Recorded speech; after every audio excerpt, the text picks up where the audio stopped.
Hello and welcome back to Football Scrutiny. Today we're going to be taking a look at the game between Manchester City and Manchester United.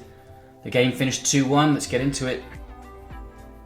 Okay, so Man City started with a 4-3-3 system. No real surprises in the team. Fernandinho favoured at the back over Otamendi, who would later come on and score. Manchester United, they lined up with a 4-2-3-1 and in defence a 4-4-2. Rashford out on the left, McTominay and Fred in the centre of the pitch. Both had great games. The front four of James, Rashford, Lingard and Martial won Manchester United the game, often not coming back to defend and mainly working on the counter-attacks. I'm going to start off by looking at the Manchester United goal kicks. When they take it short, I was a little bit disappointed with the way that they played out, trying to play out from the defence, which I did like, and varying playing out from the back using short and long passes. However, when they did play it short, I was disappointed with the fact that they couldn't play out very often favouring to play down the side, which had too many Man City players. Here, when the ball came out into Bissaka, Man City shifted across and left the opposite side of the pitch completely empty. We can see De Bruyne in the middle of the pitch has shifted across quite deep. Bernardo Silva and Jesus obviously shift across as well, the Silva picking up McTominay and Sterling going to press the ball. For me, all it required was a little pass back into Lindelof and a switch of play, or into McTominay or into Fred. Any one of these options to try and switch the ball onto the opposite side, where there was almost a 3-against-1 situation with Walker, with either Fred moving forward or Maguire could bring the ball forward as well.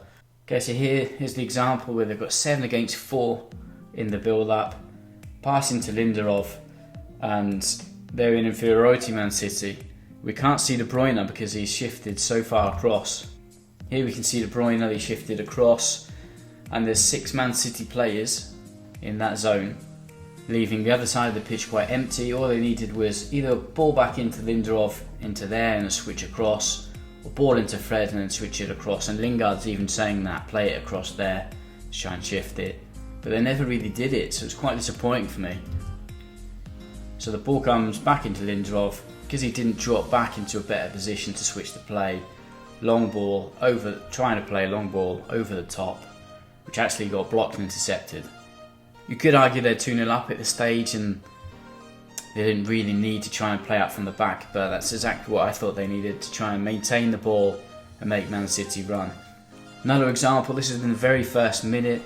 Here McTominay is playing the ball into Bissaka, whereas the simple thing to do was just to play the ball straight into Maguire or into Fred and try and switch the play onto the opposite side where there's less players.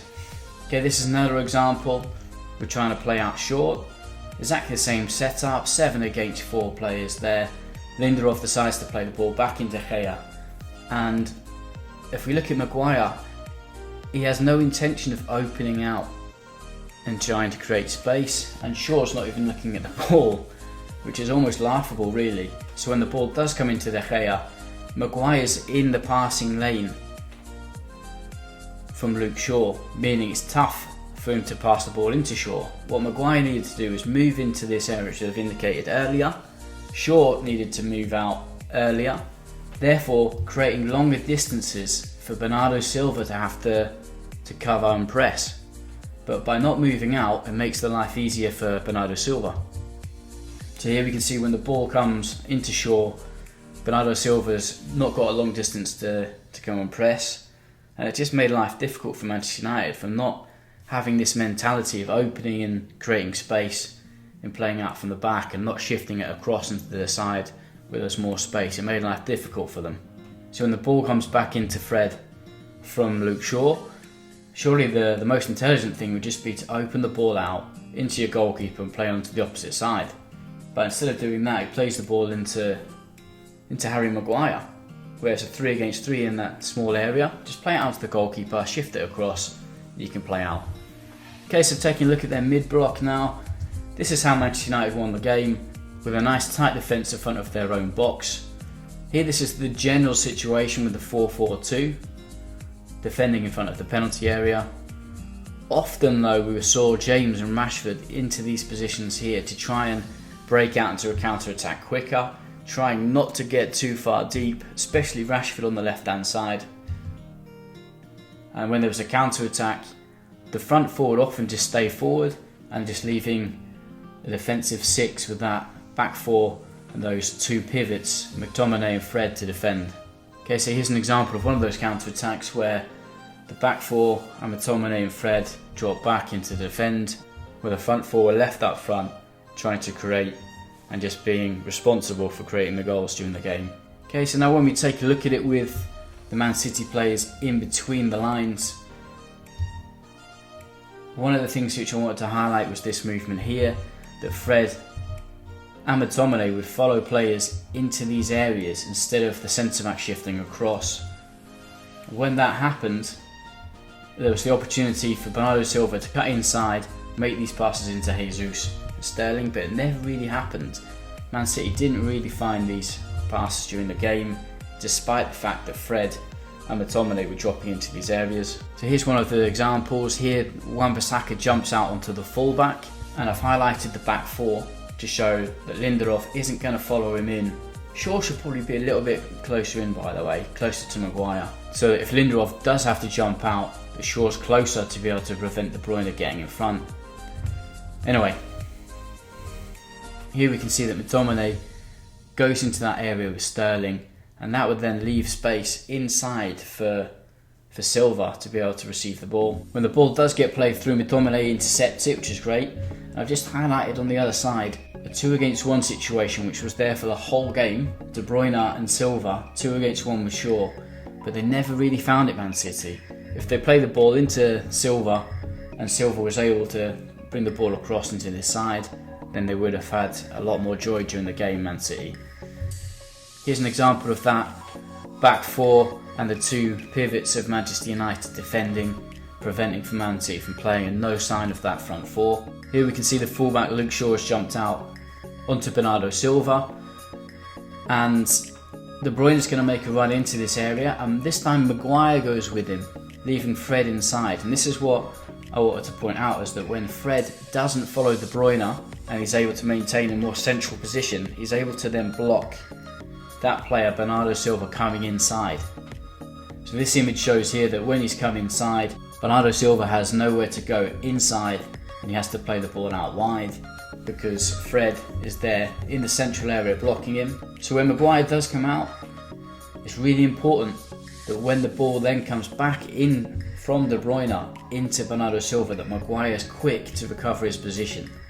If he recovers his position, Fred is then able to confidently come out and face Bernardo Silva again, and McTominay, with the knowledge that Maguire is in a defensive position, can also then jump out or step back into the centre of the pitch to prevent these balls on the edge of the box coming in. They don't. Maguire's really slow in reacting and recovering his position, and that meant that Bernardo Silva was able to play this pass into David Silva, and Maguire looks like he's on holiday, to be honest, because now McTominay and Fred don't know who should jump out into this position and prevent the 1-2.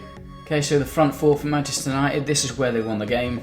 Front four was so dynamic getting forward. Here Rashford just plays a ball into the space for Martial to run onto. Another opportunity for James to take a strike on goal. Another counter attack, James, Martial, Lingard and Rashford all getting forward. Here there was a 2 against 2 opportunity. A few minutes later, a ball in from Rashford into Lingard, looking for space behind the defence for Man City, and Lingard almost scoring. This often happened during the game when the ball was won back. Fred and McTominay were especially good at doing this. As soon as they won the possession back, pushing the ball forward into those front four players, hear the ball into Rashford, and an opportunity to score again. Okay, so they're so strong on the counter-attack, Manchester United. Here, check out the distance which Rashford has to cover to overcome Bernardo Silva. The ball is coming in now into Lingard against Bernardo Silva.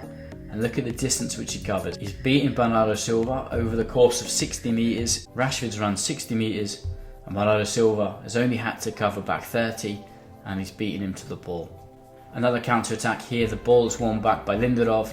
Quick ball into McTominay, who flicks the ball into the path of James, and as soon as the ball comes into James, is going to drive forward and create a counter-attack. Dribbles forward, sucks in Fernandinho before playing the ball into Anthony Martial, and he then puts a cross in where there's 2 against 2 in the box. And the second goal was from a counter-attack as well. De Gea picks up the ball and smashes it forward straight away for 2 against 2 with Martial and Lingard.